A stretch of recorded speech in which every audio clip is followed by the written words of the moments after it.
Fight Talk Podcast, episode 4, and I'm delighted to say I'm joined by NCJ Media journalist, works for the Chronicle, the Journal and the Sunday Sun, sports journalist Craig Johns. How's it going, Craig? Yeah, very well, thanks. Thanks very much for having us. Yeah, no bad. Thanks very much for coming in. First things first, we can't have you in without talking a bit about football. I know it's a fighting podcast, but you do a lot of work around Sunderland and a bit funny about Newcastle as well, don't you? Yeah. Well, unfortunately, at the minute both teams are in a bit of a scrap, so it's quite relevant, really.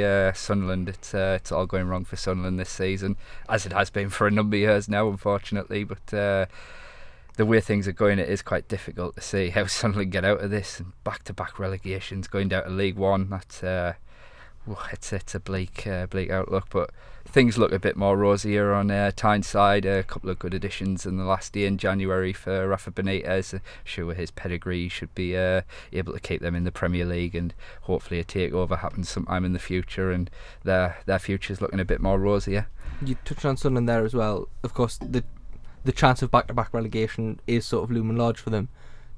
Really, do you think the potential for that to happen is still alive and kicking? Or yeah, very much so. I mean, it's kind of been all season. There's been this attitude, certainly from me personally, where they've got too much, they'll get out of it eventually, as something will happen. And Chris Coleman came in, he kind of lifted the club, he lifted the city somewhat, and you felt like they would go on and do something, but unfortunately Chris Coleman has found what many managers before him have, and that's Sunderland are a side really inconsistent. He just can't get that run of games going that they need to take them away from it. And certainly the last two games, Ipswich, that they've just lost to there last weekend, they are looking now like a team destined to be relegated, to be honest.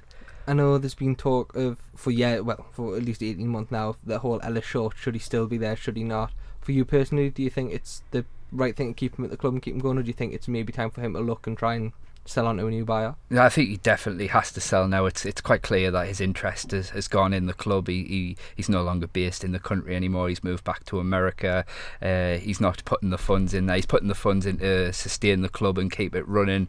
But in terms of in the summer, for example, they made 40 million on player sales. They've got parachute payments coming in from being relegated from the Premier League, and yet they spent 1.2 million on transfers, and it's just not good enough. And that's why the club are heading to League One, as it unfortunately looks like they are.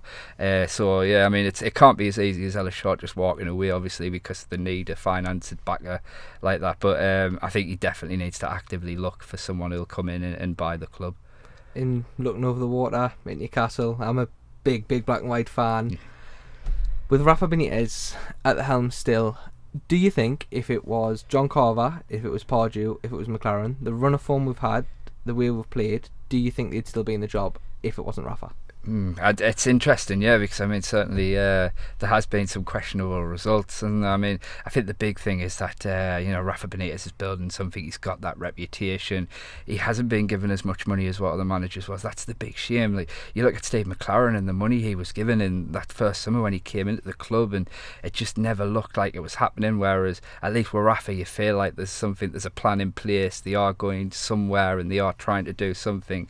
And I am still fully in belief of Rafa Benitez, as I'm sure most Newcastle United fans are, that there is nobody but Rafa who can take Newcastle forward. And at the top there as well, of course, Mike Ashley.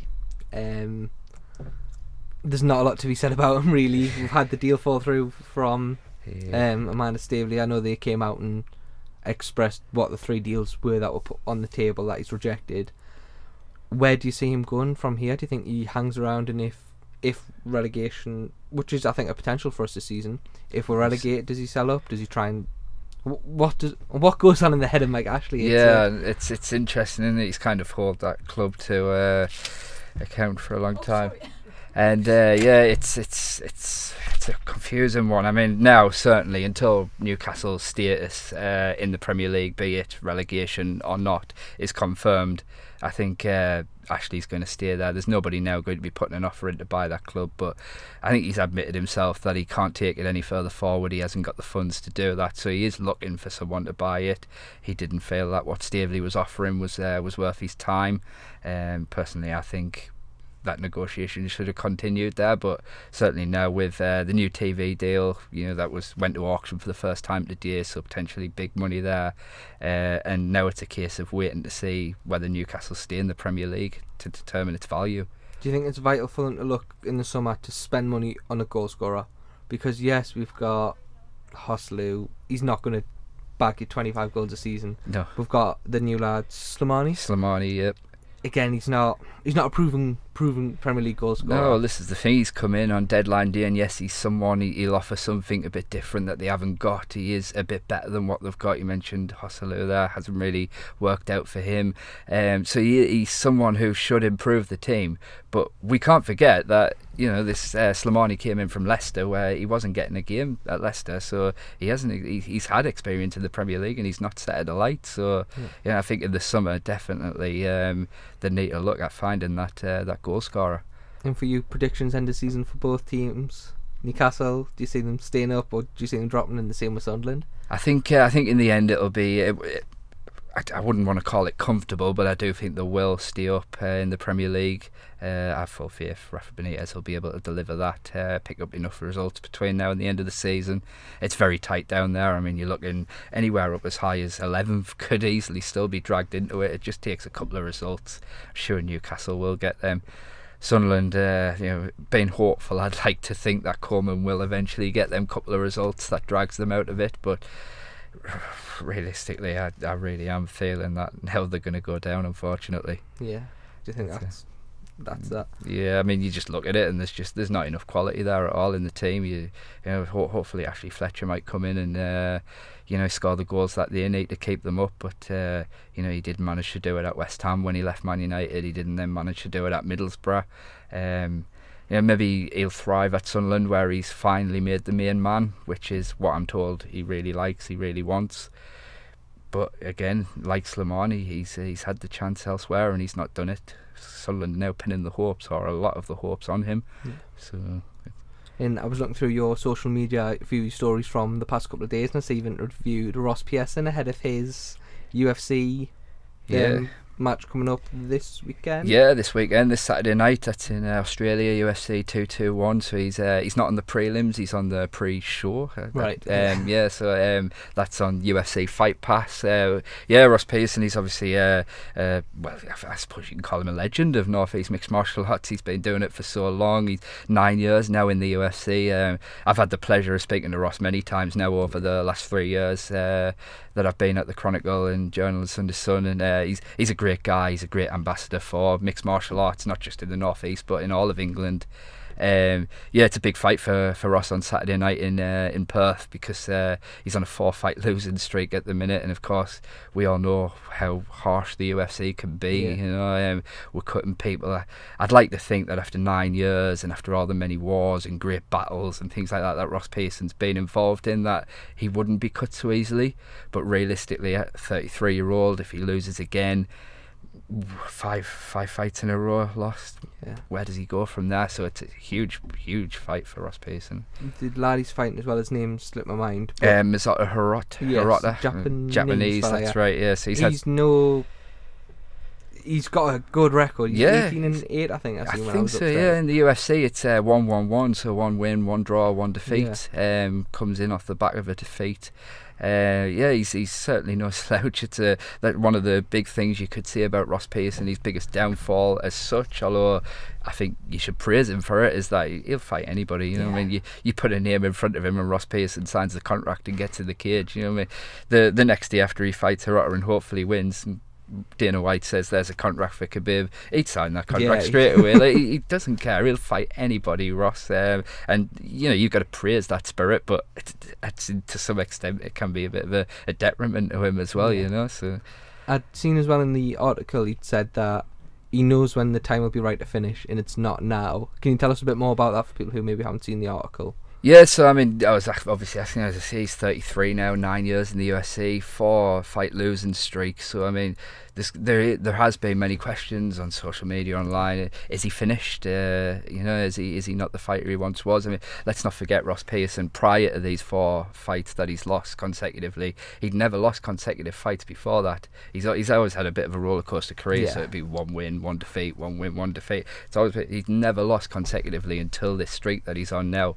And so naturally questions like that at his age will be asked, and yeah, he was quite open to the fact that, you know, he's had some bad decisions over his time in mixed martial arts. You know, the Diego Sanchez one in particular stands out. That was an awful decision that went against him. There's been plenty of others, and then his last loss was the horrible knee knockout. Yep. The name eludes me now. Dan Hooker, of course, who knocked him out. That was a brutal knockout, and you know, it's only right that he will have asked himself those questions, which indeed he said he did, you know, and he fell out of love a bit with the sport, frustrated at himself, frustrated at the decisions that have gone against him over the years. He said he took a bit of time out. It was June, that Dan Hooker fight, so, you know, he's had, like, we're talking 8 months he's had out of the octagon, and you know, he reassessed, let his body heal and rest a bit, and he said he found that fire inside the belly again to do it. So I mean, hopefully, you know, he shows that in the octagon on Saturday night, and best of luck to him, because he's a great guy. With you saying as well him being sort of a legend of Northeast MMA, so UK MMA really, but in terms of Northeast MMA, you'd be up on that. I think Ben Holden called it the Mount Rushmore of Northeast MMA. Who else would you see up there for yourself? Like, who else would you put on that Mount Rushmore of Northeast MMA stars? In Northeast, I think you got to look at probably Ian Freeman was, of course, you know, a pioneer of Northeast MMA. He has been absolutely brilliant. After that, it's difficult, really. Obviously, we've had a couple of other guys gone over to the UFC. Phil DeFries obviously had a little spell over there. Alex Enland almost did it, never come off for Alex. I think he could have been the one. Alex Enland, superbly talented fighter, you know, really technically brilliant. If he'd have gone over there, it would have been quite special, I think. But yeah, I think we're still really waiting for that one big start to really, really explode from the Northeast. Yeah. If any of the up-and-coming lads caught your eye, especially, I know Ryan Scopes just signed a 4-fight contract with Bellator, which is huge. Is there any lads, Proctor as well, of course, Alan Proctor from SBG, South Shields. That win over Nathan Jones, I know we were both there that night. That was a huge name for him to take. Definitely swirly in his career as well. I mean, there's some brilliant prospects coming through in the Northeast now. I think, you know, you talk back to Ross Pearson, and I remember I did an interview with him a couple of years ago now where he spoke about his beginnings in mixed martial arts, and I think it was with Ryan Scope's dad. I think he said, and basically there was no mixed martial arts gyms in the Northeast at that time. They'd been watching UFC on the telly. It wasn't the sport that it is today, the fandom, so there wasn't any Northeast gyms. So he set the gym up in his garden shed in the back garden, and that's where Ross Pearson first started. And you look at that now, then compared to now, where there's so many gyms, so many good establishments where young fighters can go and learn the craft, learn the trade, so many good coaches to learn from. We mentioned Alex earlier there. He trains SBG, South Shields, plenty of other brilliant gyms in the Northeast for these young prospects to come through. The Dungeon in Castletown have got a lot of exciting professional fighters just coming through now. Justin Burlington was on that same Adam Proctor card, the Bama really card. Impressed. He looked really, really good. So I think there's some exciting times and some exciting fighters in the Northeast to look out for. Yeah. And the two names there you mentioned, I know we've just touched on it there, but you've got Ryan Scope, just signed 4-fight with Bellator, and Phil DeFries as well, just signing to KSW out in Poland. Again, how massive is that for? Because I know Louis Monarch has fought on the Bellator card, the last one. Right, and I know after that he was saying, look, that's a stage he wants to be on. With Scope on that as well, that could really be the thing that sort of lights up Northeast MMA, do you think? Or? Yeah, exactly. Yeah, I mean, a promotion like Bellator, huge. I was quite surprised with the Newcastle show. It was obviously a co-promotion with Bama. They came over for that one, and there seemed to be very little come from Bellator on that one. It was really late. They announced the card, and very little on the press side of things in terms of Bama really hyped up the show, and Bellator didn't really seem to do that. And then you turned up on the night, and they sent Manu Ranella through to do commentary. You know, they had everyone there, and Big John McCarthy. Yeah, of course, John McCarthy was there. It was what they actually put on the night was good. And yes, so I mean, signing people, Ryan Scope, he showed on that night. He was on the Bama card that night. He won the Bama World title, and I think there's been a few issues since then with Bama over fights and whatnot on Bama's side, not on Ryan Scope's side. From what I understand, he was keen. I think he agreed to a couple of fights that for whatever reason didn't come off, and so he signed this contract with Bellator. And you know, it's great, because Bellator, outside of the UFC, Bellator are probably one of the biggest mixed martial arts promotions in the world. So yeah, Ryan Scope's got that big stage now to go and show what he can do.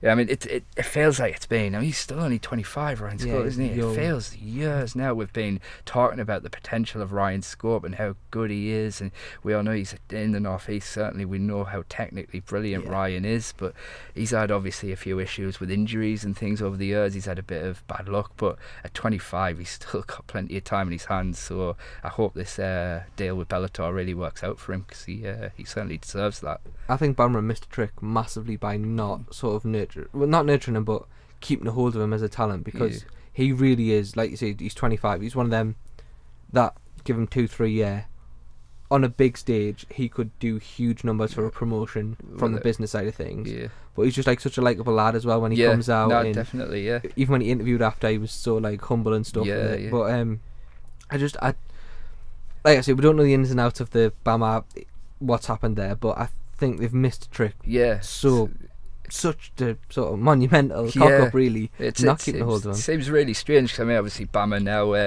they've got Aaron Chalmers from Geordie Shore there, and they kind of sold that show around him, and it was a really good show. It did really well. It sold really well. I think it was a sellout in the end, wasn't it? It's certainly close to, if not fully sold out. And I've been to big boxing shows at that arena, in Metro Radio Arena. Frank Warren was here not so long ago, brought Liam Smith, Liam Williams rematch to Newcastle, and it was a decent night of boxing. He put some good local fighters on, as well as that big fight, and he probably sold half the tickets that Bama sold.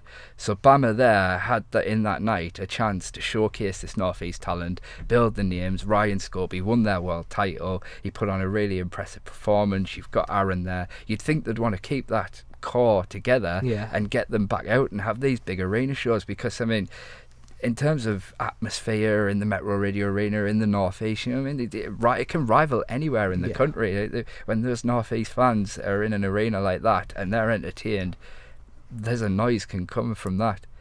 As a fight fan, it was quite obvious. Aaron fought. Aaron's fight finished. All of a sudden, there wasn't then that atmosphere there had been for his fight.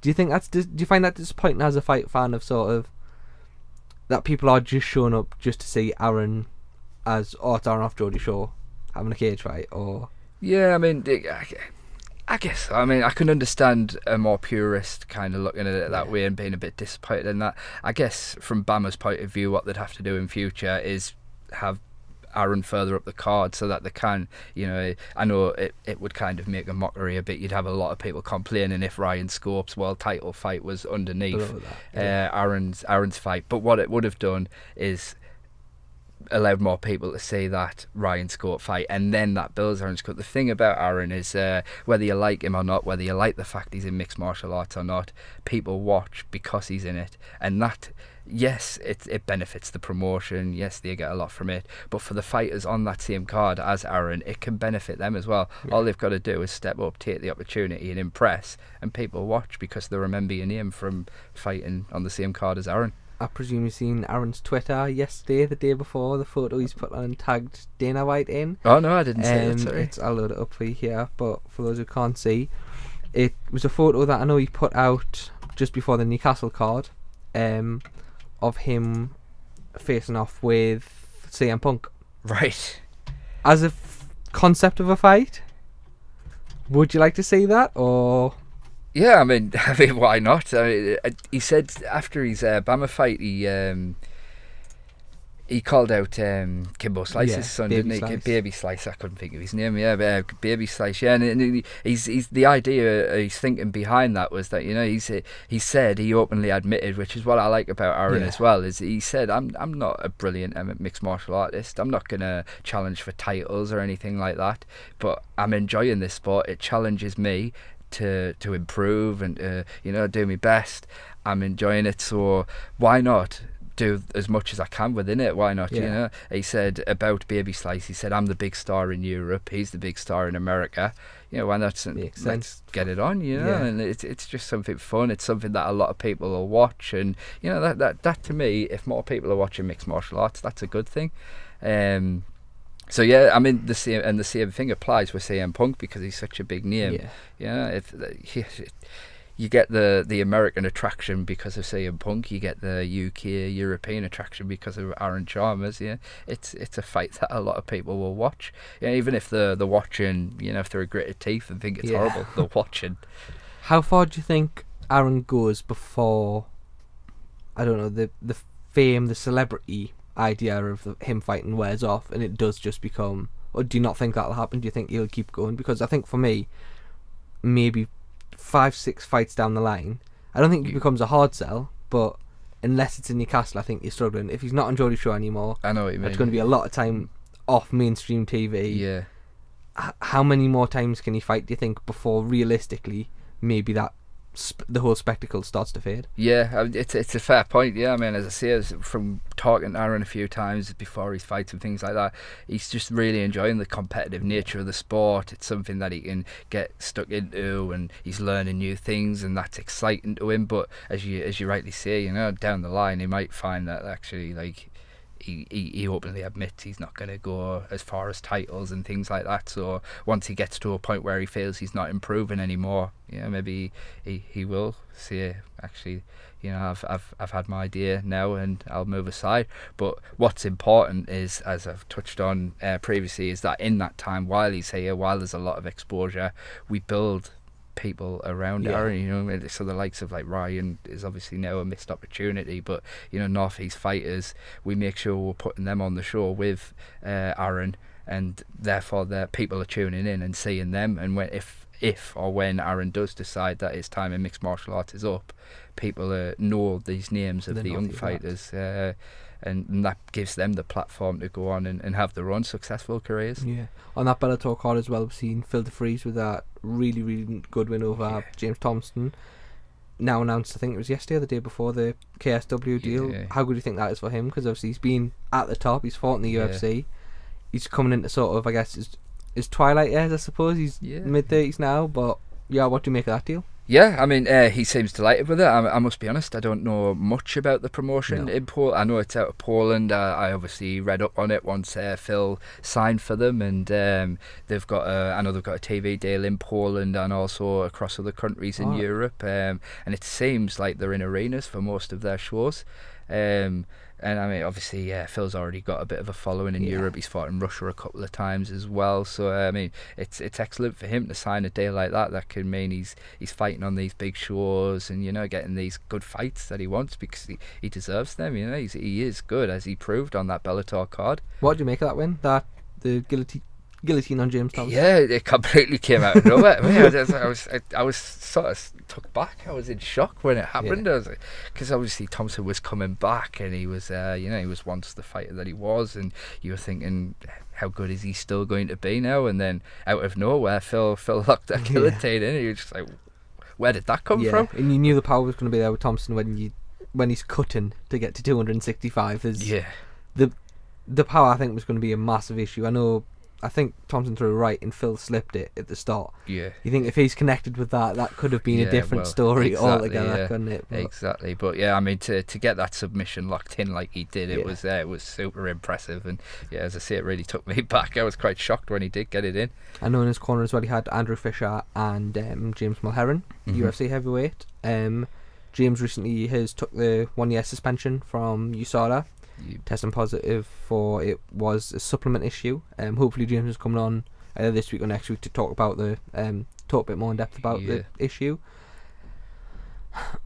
USADA as a company, don't get us wrong, they're doing a really good job cleaning up the sport. But for the likes of James, who, if he's took this, like I say, it's still all speculation, and I don't want to say anything without him coming in and clarifying it for us. Yeah, of course, yeah. But if it is a supplement issue, do you think they then go too far with the suspension if he's not knowing that he's took it? Yeah, I mean, it's an interesting one. I spoke to James myself earlier this week, and again he said, as you say that, it was a supplement issue, and having known James for a number of years now, spoke with him, followed his career, he's dedicated so much of his life to this, to get to the UFC. He's worked really hard for this, and I know a few times now going back where he's felt he's got a big win, and he's wondered why hasn't that call from the UFC come, and there's a few times where you could really feel the frustration from him that UFC UFC call hadn't come. It eventually did come. He got there. He was a bit disappointing, albeit against a very, very heavy and tough opponent, Justin Willis. On his debut, and it just doesn't make sense to me that it would be anything but a complete accident that banned substance ended up in his system. Potentially sloppy. I don't know again, like you say, James will discuss that in more detail with yourself hopefully next week. You need to know what's going into your system when you get to that level, of course, but it wasn't on purpose. I fully believe that, having known James as I do, and hopefully he's accepted the ban. He'll be back in November. He can come back in November. He'll keep training between now and then, and he sounds like he's hungry to come back and prove the people wrong who are sort of doubting him because of that. I know that heavyweight pool's very deep at the minute. Is there any names for you that, as a sort of comeback fight, if you like, that spring to mind? Because I know for me, I'd love to see Chase Sherman. Right, yeah. I think that, I know when Chase announced his last fight, he lost that. But when he was asking fans on Twitter, look, who do you want to see? James's name kept coming up. And I know they're both two big hitters and two come out swinging. That's the thing. That's it. The disappointing thing about the Justin Willis fight is obviously Justin was so much heavier than James, and he kind of just managed to get James down on the ground, and then he didn't really do much for 3 rounds. He just kind of lay on top of James, and James was unfortunately unable to get that big weight off him. James, as we've seen many times on some great Made for the Cage shows over the years, he likes to stand, he likes to trade, and if he can hit you, can land one on you, then 9 times out of 10 you're going down. It would be nice to see him in with any of the heavyweights who like to stand and like to trade themselves, and see how James gets on in that sense. But I mean, of course, you have to be fair to say, that's taking nothing away from Justin Willis, to be fair, because that was his game plan. He knew he'd be better on the ground, and he did that. So that's up to James to then go away and improve that side of his game, so that if the Justin Willis fight came up again, or a fight similar to that one came up again, he would be able to find a way to get out of that and get it back on the feet. Yeah. Another lad as well, local lad who's fought in the UFC, he's been at the top, and he's fought, I think, in more or less every other top promotion across the world. Colin Fletcher, he's back. Bama in London in the end of March, I believe the card is. He's fighting the Sniper, and I cannot pronounce his surname for the life of me. It's a rematch, isn't it? Yes, it is from his. He got disqualification, I believe, in the first one. Gahadza. Walter Gahadza. I know the first bout went 15 seconds, I think it was, and then in a sort of quite an unfortunate one, wasn't it? How it ended, it was it was a bit of a dubious one. I think it was a bit unfortunate because Colin it didn't last very long with 12 seconds, but Colin had made a fast start, and Colin, very similar to what we've just said about James Mulheron, we saw on that Bama card in Newcastle. I can't remember who Colin fought now in Newcastle on the Bama card, but it was essentially a case of Anthony Dizzy. That's right, yes. It was essentially a case of if the guy came, he got on top of Colin, and Colin just couldn't shake him off and get him off the mat. And because Colin, like James, is someone who likes to stand, he likes to trade, and he likes a good fight. And I'm looking forward to this Gahadza fight because it had good potential when it came around the first time. Colin made a good start. In them, only 12 seconds, but and then the ending was really unfortunate. So the fact that he'll get to right that wrong, if you like, is really good news. I know we were both quite entertained by that as well in the Dizzy fight, where Dizzy was on top of Colin and he was next to the commentators and he's sitting having a conversation with them saying, look, there's nothing I can do. Yeah, Colin, this was, he was, it was really frustrating. I think, I don't like to, criticise officials too much, because I think, obviously it's a difficult job what they do. I certainly wouldn't like to be doing it, but there was times in that fight where you felt, come on, stand it up. Dizzy wasn't doing very much. He was just on top of Colin and you just wanted it. But I guess I've also got that kind of personal feeling towards Colin. I could see he was struggling on the ground, so I maybe lean slightly towards wanting it to come up to the feet again, because that's where I know Colin can thrive. So maybe that was in my thinking as well. But Yeah, it was a really disappointing fight, and you could see that Colin, he wasn't being hurt by Dizzy, as you see. He was talking to the commentators during the fight, and He loves to entertain as well, doesn't that's he? the thing with Colin. He's such an entertainer. He doesn't like being in them types of fights because he wants to entertain. You see that in every part of him, like, not just in the cage but walking down to the cage too. He likes to put on the show. He's the ultimate showman. And ultimately, Dizzy got the win, a good win for him, a good name on his record. But ultimately, this is an entertainment business. Yes, fighters' health is at stake. You got to think about that. But ultimately, you want to put on an entertaining fight for the fans. Yeah, and for this bout as well, I know he's going back up to welterweight after having a couple of issues at like we're trying to get down to weight. Yeah. Do you think that's the right move for him to be going back up, or? Yeah, I mean, he obviously missed weight, and weight is something that you can't take for granted in the sport. You like miss your weight, you cut down too quickly. You're leading yourself to serious issues and serious risks of dehydration and things like that. So, if he feels that welterweight is a better and more comfortable and safer weight for him, then that's absolutely fine. We know Colin's quite a big fella. He's got them long arms and long legs. He's got a freakishly long reach, which goes well with the Freak Show nickname. And so I have no issues with him going back up to welterweight. How vital do you think the new weight classes are as well that the likes of Made for the Cage have brought in? I know this, for me, I still think it's a shame that the big promotions aren't doing it.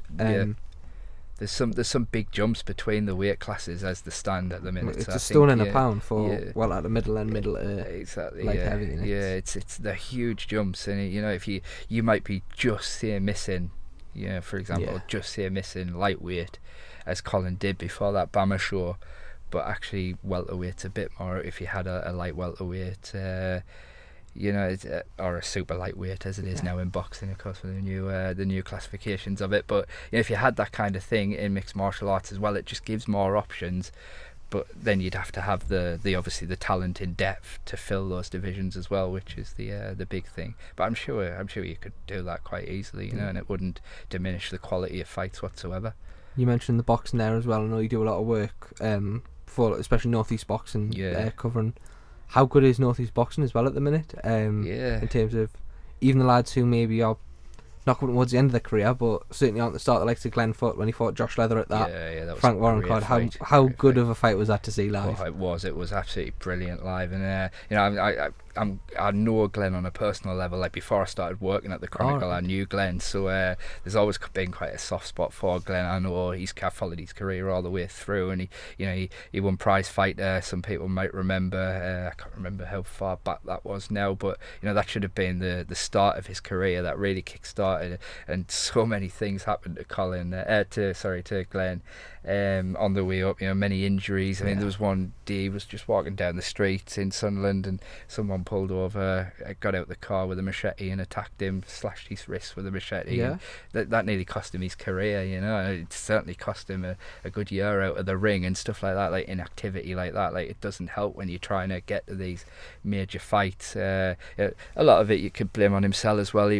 People might remember the Sam Egerton fight he went in. He was still up at welterweight then, and Sam Egerton was visibly a lot bigger than him. His reach, and Glenn just couldn't get anywhere near him. So now down at light welter, he's a bit more dedicated to the sport to get down to light welter, and it's a much more comfortable weight. And as he showed against Lever in that first round, he still carries the power and the punch. And it was a shame. I watched the fight back with Josh Lever, and without the commentary, I scored it because I wasn't scoring it on the night, and I did score it in Glenn's favour. I think if I remember rightly, I scored it in Glenn's favour by 1 point after the point deductions that the referee gave, which again I thought were quite harsh at the time. But that was a superb fight, and Glenn's just accepted a fight. I think it's a Commonwealth title eliminator up in Glasgow. All right. A young fighter who Barry McGregor has got signed. I can't remember his name off the top of my head now, but he's a good prospect. But if Glenn can go there and cause an upset, then that puts him in line for a Commonwealth belt, and he can keep going. Yeah.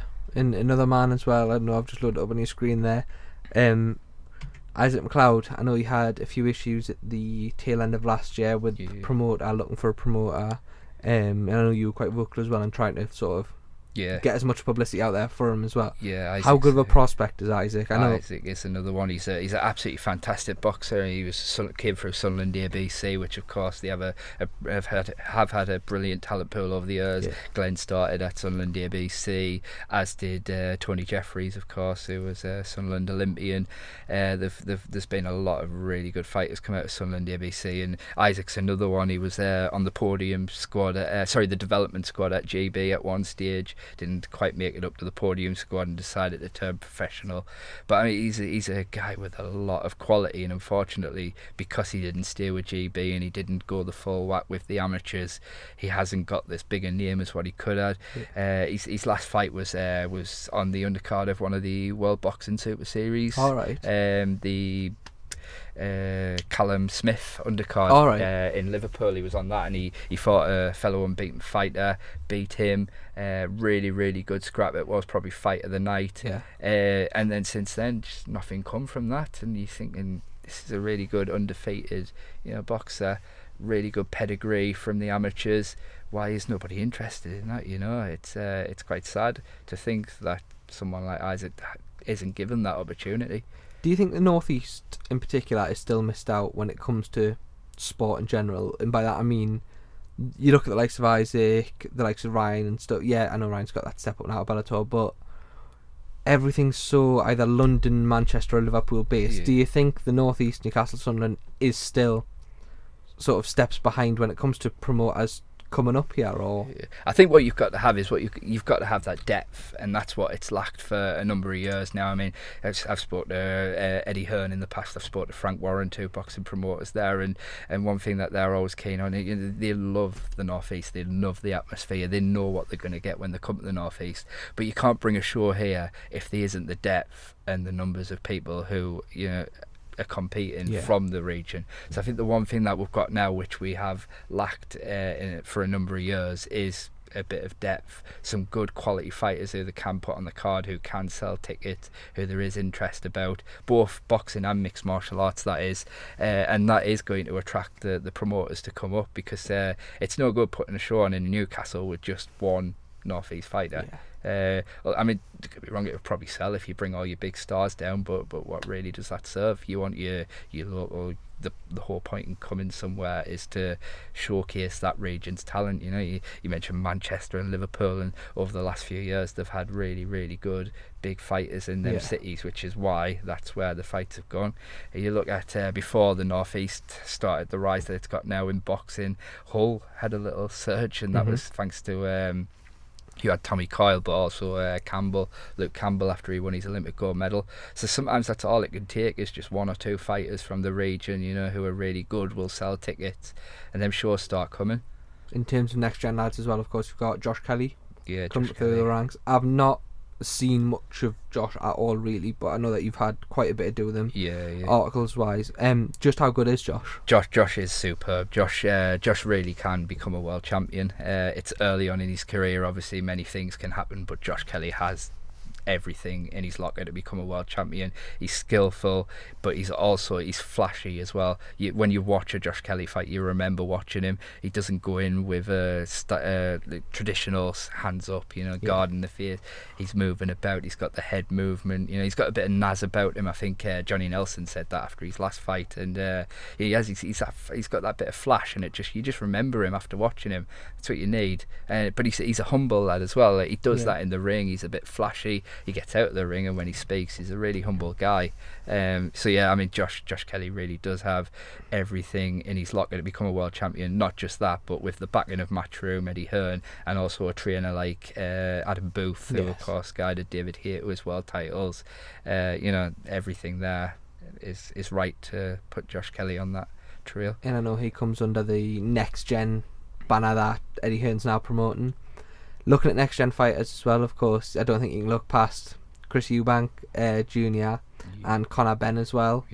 What do you make of them two in terms of, could they be as big as their dads were, or I certainly think Chris Eubank Jr. could be. I mean, he's part of the World Boxing Super Series that we mentioned now. Obviously, a huge fight against George Groves coming up in just a couple of weeks. I'm really intrigued by that. It's obviously up at super middleweight, and Eubank's campaigned most of his career at middleweight, but in his first fight in the WBSS, he looked phenomenal, and his power certainly wasn't diminished by moving up in weight. Obviously, we know a lot about George Groves. I'm sure many even mixed martial arts fans will have watched these two fights with Carl Froch, and Groves is good, but he's obviously the overwhelming favourite for that fight as well. But there's something just inside of me that looks at Eubank's first performance in the WBSS, and I think he could cause an upset there and go on and not just beat Groves but win the whole thing outright. He really, really looked good in that first fight, and I really do like Eubank Jr. a lot. Obviously, one defeat to date, that was to Billy Joe Saunders, and I think what happened is that fight just came a little too early for him. He was a bit inexperienced. He started the fight very slowly because he wasn't as used to going the full 12 rounds, so maybe he was just a bit cautious about fitness with that one, and he let far too many early rounds go against Billy Joe Saunders. But actually in the second half of the fight, bearing in mind how good Billy Joe Saunders has shown he is since then, Chris Eubank was quite comfortable in that fight and sort of winning the latter rounds. So yeah, certainly Eubank, brilliant boxer. But Conor Benn, I'm not so sure about. He's like his dad, to be fair. He's very wild. He's very, he gets in there and he loves a good Barney. But I think, unlike his dad, I think better boxers might find him out as he starts stepping up a bit. His last fight, did you see that? I did, yes, yeah. Josh Kelly was on the same side. Did you score Ben winning that, or did you have Ben? I think at the time, if I remember rightly, I did score him. I either scored him narrowly winning or drawing. I didn't have him losing, but certainly he struggled and he got knocked down in the fight as well. But I think, if I remember rightly, I think I either had it as a draw or him narrowly winning by 1 point maybe. Because to be fair to him, he suffered the knockdown, but he got up and he recovered well from it, and he did just about enough. Maybe I was being generous in thinking that a couple of the tighter rounds might have gone his way, hometown decision if you like, and maybe that was influencing my decision. But certainly, if I remember rightly at the time, the scorecards were a lot wider than what they should have been. Boxing, mixed martial arts. I've got an article coming out today on Sports by looking at ring girls. I know you've seen, I presume you've seen, recently with the Formula 1 getting rid of grid girls and the darts getting rid of walk-on girls. Where do you stand on the matter? Where do you stand? I'm not going to put two options to you, but you know what I mean. It's obviously really topical at the moment, I must admit. I think, I think sometimes we do live in an over PC world. I think there can be no doubt in that sometimes there is a lot of offence taken in places where offence really doesn't need to be taken. I mean, at the end of the day, there's been a lot of people come out. Kelly Brute was one I saw. She was an ex model. I think she did ring walk or things like that. She did something, and she basically she defended it. She was a model. She wasn't forced into do anything like that. She said she was always treated really well, and and essentially what's happening is people are losing work because of these decisions. What I will say though is sat at ringside at many of the boxing and mixed martial arts events is the girls there, the ring girls, they're always dressed in scant wear. There's not much on, and me personally, I feel uncomfortable with that. Like if I happen to look up as they're walking around the ring, holding the cards up, like I feel a bit uncomfortable by it. So I just think update it slightly and stop dressing them so obscene, I guess you could call it. Put them in, let them wear a nice dress or something like that, rather than something really skimpy. And it's not, you don't have to objectify the women like that, but then they're still, as models, get the pay, get the job. So, because I spoke to a kid, she works for me for the Cage, Georgia Lee Brown, and I sort of spoke in depth to her about it, and she's very much of the thing of, if we don't want to do it, they don't need to do it. Exactly. So if they show up to an event and somebody goes, wear that, if she's not comfortable, no. Exactly. In the campaign, I know, against it is really being driven on. I know the Huffington Post had an article about it as well from the Women's Sport Trust, and they were saying that their issue is that however women are represented in sport is then mirrored in how they're represented in society. And I struggle with that in the aspect of, after talking to Georgia and her saying what she said, like you were saying there, it's taken away some women's livelihoods. Like, Yeah. Georgia works full time. She's a visual merchandiser. She's got a really good job, but she just does it on the side, and it's just a bit of fun. Like, do you know what I mean? A bit more money for her, but there are some women that will be relying on that money. Yeah, that's their career, you know, they're models, and Yeah. that's what they're choosing to do. Like you say, nobody's forcing them. The one thing I would say is whether or not this happens or not, but like you mentioned turning up and this is the outfit you've got to wear. If they refuse to wear that, would that be the job over? I'm not sure, but I would presume so. You know, Yeah. if they weren't willing to wear it, then you're not getting the gig, so to speak. But so I think that those attitudes would need to change. I see, me personally, when I'm there, I just feel a little awkward when they're parading around in next to nothing, like, and it's I don't see a need for that, but I also don't see a need to completely cut it, you know. And I think, like I say, we do live in an over PC world now. There are so many people who take offence to so many little things. I'll give you an example. On the way in, I was reading the newspaper on my way in the other day, and there was an article about a campaign group who wanted to ban the sale of ham sandwiches at a Peppa Pig live performance because the children would be upset at the fact that the ham was made from pig, like Peppa Pig. And I'm reading this and I'm thinking, what? Yeah. Why? All the things going on in the world. You've got Trump rules America. You've got Kim Jong-un in North Korea. But what these people are campaigning about is the sale of ham sandwiches. I mean, come on. Yeah. I've also just mentioned Peppa Pig on a fighting podcast, which is that's a life goal complete right there. But yeah, that's a first time as well for that one. I'm glad I can get that. But yeah, I mean, I was reading that story and I was thinking, come on, sometimes people just look for an issue where there isn't one, you know. How much do you think social media is playing an impact on this, and people looking for that sort of 15 minutes of fame on Twitter or on Facebook or whatever? Because as much as I know it helps in our jobs, especially Twitter for promoting of stories and stuff, but then by the same token, you've got people sort of promoting the wrong things, or things that they think, oh, well, if I say this, I'll go viral. Yeah. And do you think social media is now getting to a point where it is starting to take over almost from everyday life? Yeah, it's interesting because I mean I can't really speak because it's as I'm only 26, so it's I can't really go far back in terms of this depth to what life was like back then. But I'm sure like before then there was kind of social issue. Well, of course there was social issues, but because there wasn't that medium of social media to get it out there, where you can tweet someone, you could be Joe Blogs from nowhere, tweet something, and within 15 minutes that tweet's gone viral, and whatever your view is, and before that tweet, 15 minutes prior to that, you were an absolute nobody. So the scope on social media is for like somebody who isn't known to suddenly like have these radical views that are suddenly really out there really quickly and things like that. So yeah, social media, I mean, as you mentioned, it can be a brilliant thing, but at the same time it can be a dangerous tool as well. Yeah, I don't know, have you watched any of Black Mirror, the Netflix I haven't series? I'm aware of it, but I haven't ever watched That's one, there's an episode in particular, I think it's called Nosedive, and it's the sort of idea is that everybody has this constant rating, so you'd have an interaction with somebody, then you can rate them, right? And I know it sounds ridiculous. I think we're almost heading towards that, because the amount of people, how many likes have I got on this? How many shares is this going to get? And I think we're starting to hit that sort of dangerous time where, especially with the likes of Donald Trump in charge of America, when he's retweeting the things he's been retweeting and then claiming, claiming that. No, I think it's a dangerous, dangerous place that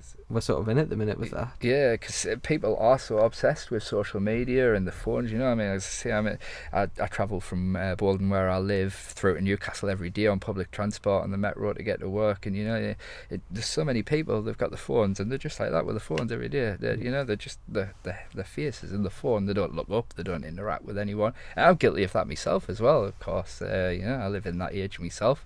And it's so like you say, it's heading towards this weird place with it. Like you were saying as well, you've been at the Chronicle 3 years, you say now. But 3.5 years, I think. Yeah. How much has social media changed journalism?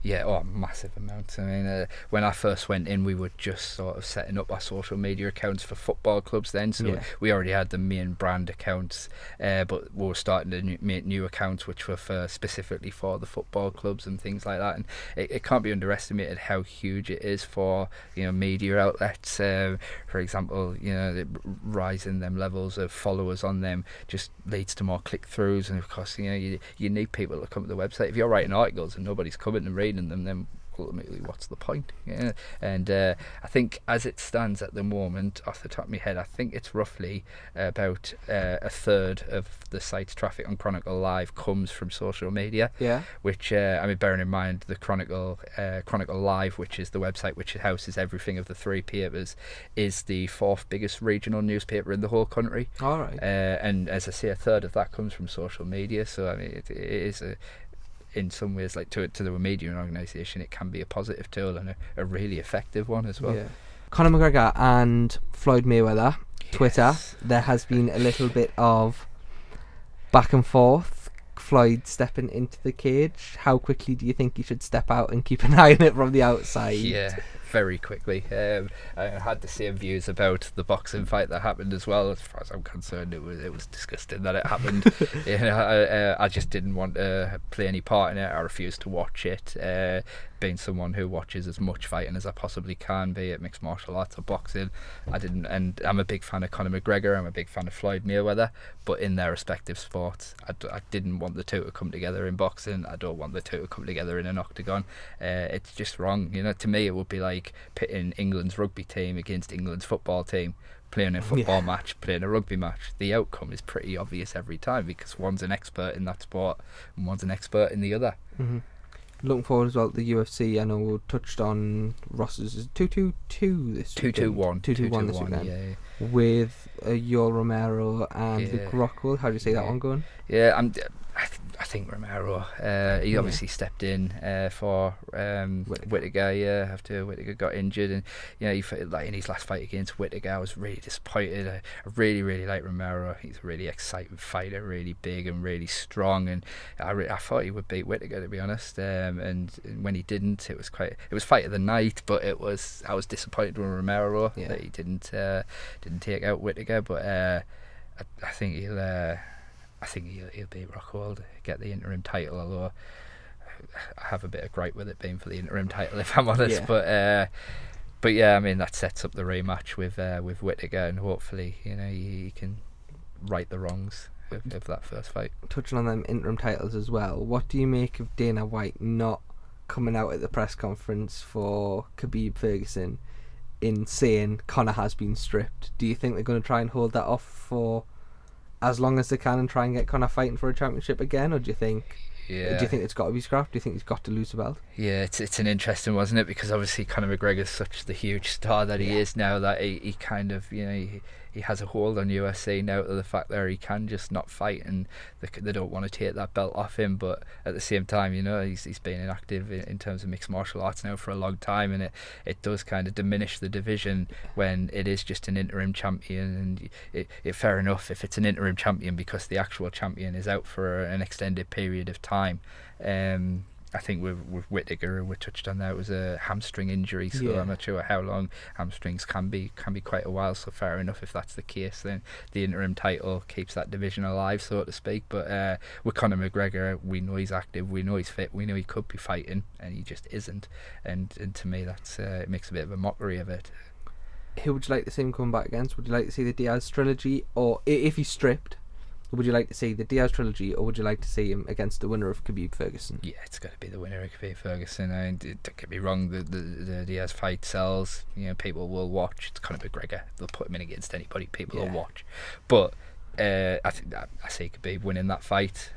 I would imagine most people do. He's the next big thing. He's the next big hope, the next big star.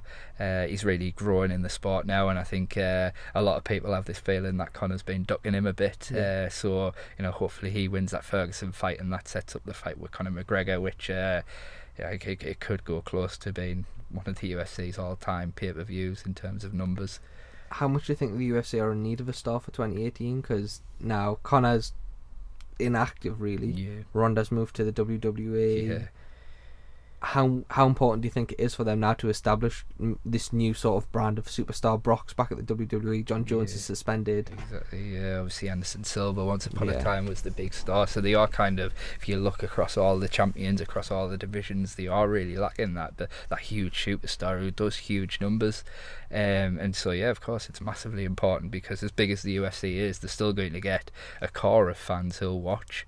But they need them stars to drag in the millions and the millions to keep the sport going. I mean, even like Saturday night, I'll have interest there because Ross Pearson's on the card, and of course you've got fighters like Mark Hunt. I always love watching Mark Hunt. He's on the Perth card there, but actually when you look at that UFC 221 card, there's not an awful lot there that really excites me, considering it is a pay-per-view. It's not a UFC on Fox event or anything like that. It is a pay-per-view event, and I look at the card and it really doesn't excite me massively. I know you mentioned Mark Hunt there as well.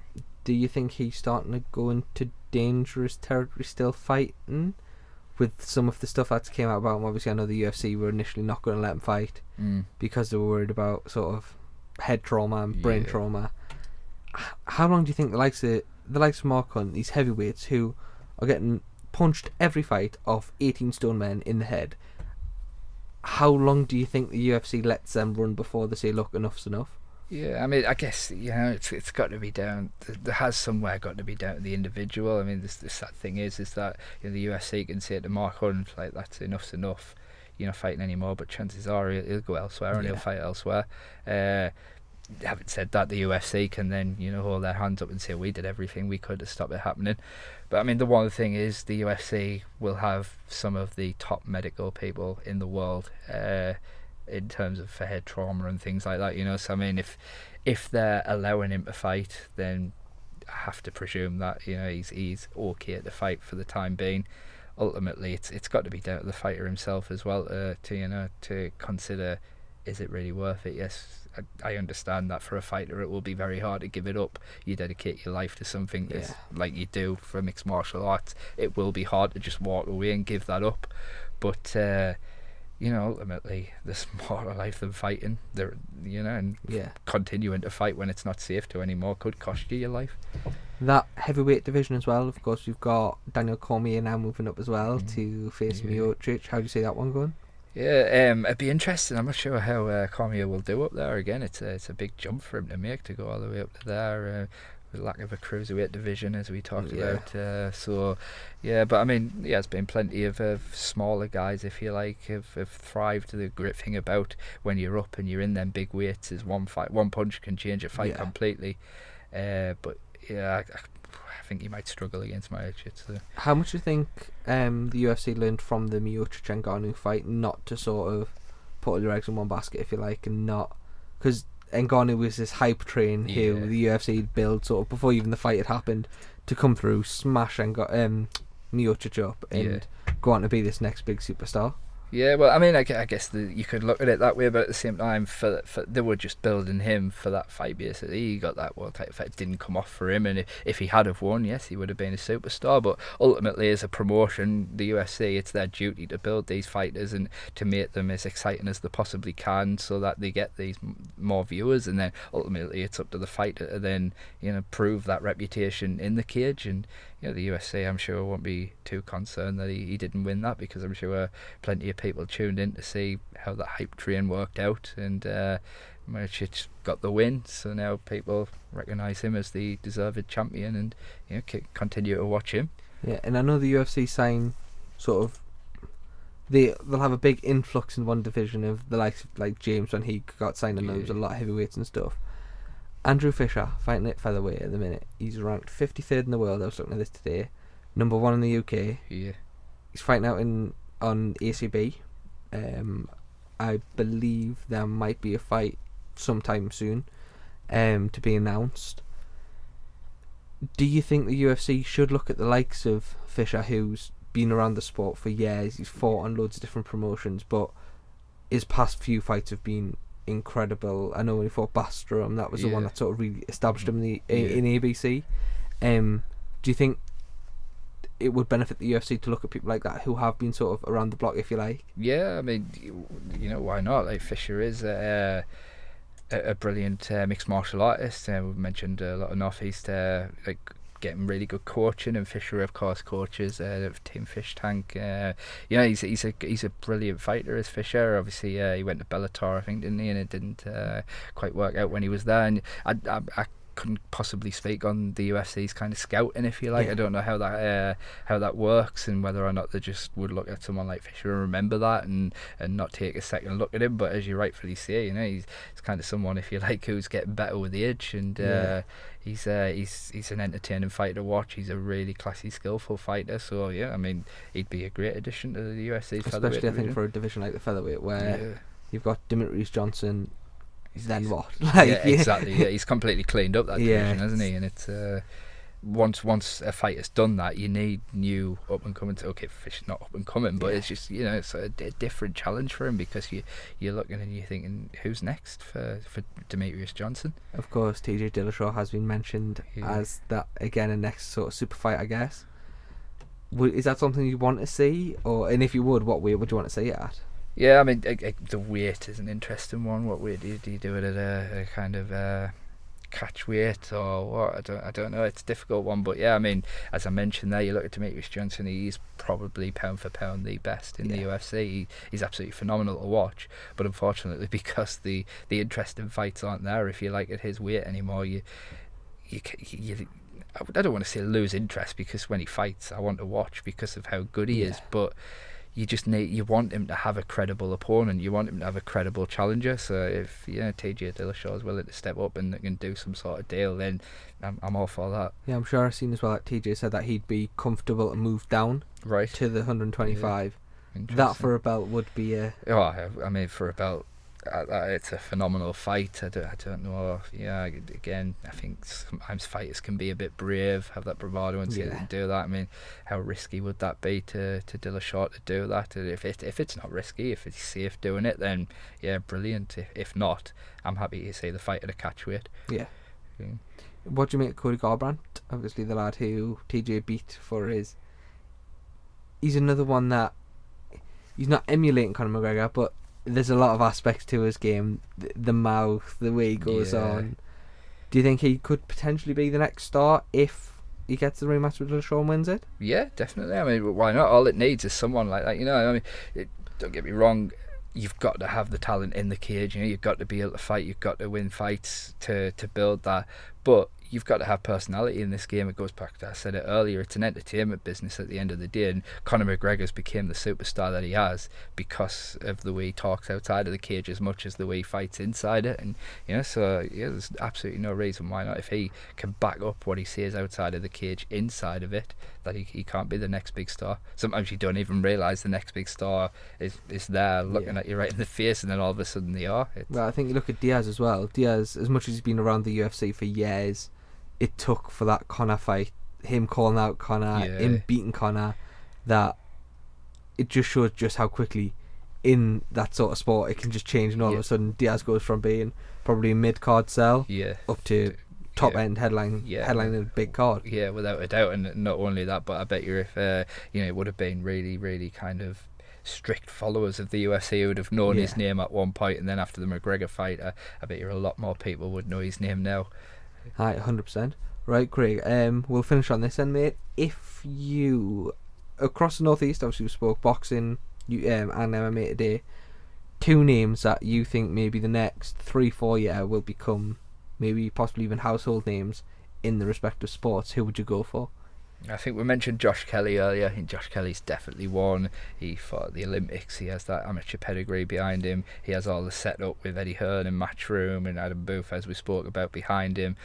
As long as the one thing about these fight games is that you can't predict what's going to happen. Tony Jeffries would have probably been someone a few years ago you'd have picked. Hand injury stopped him having the career he should have done, but injury permitting and things like that, I think Josh Kelly's certainly going to be a superstar. He's already on the way there. I know Matchroom are talking, I think June, they're talking now where they're going to bring a show back to the arena. It's not going to be next gen, it's going to be, because they've also got Lewis Ritson now as British champion. So Josh Kelly and Lewis Ritson are going to kind of head up a Matchroom show at the arena, which is a big step for Matchroom to do that and try that with Josh Kelly, but I certainly think he can sell the tickets and do that.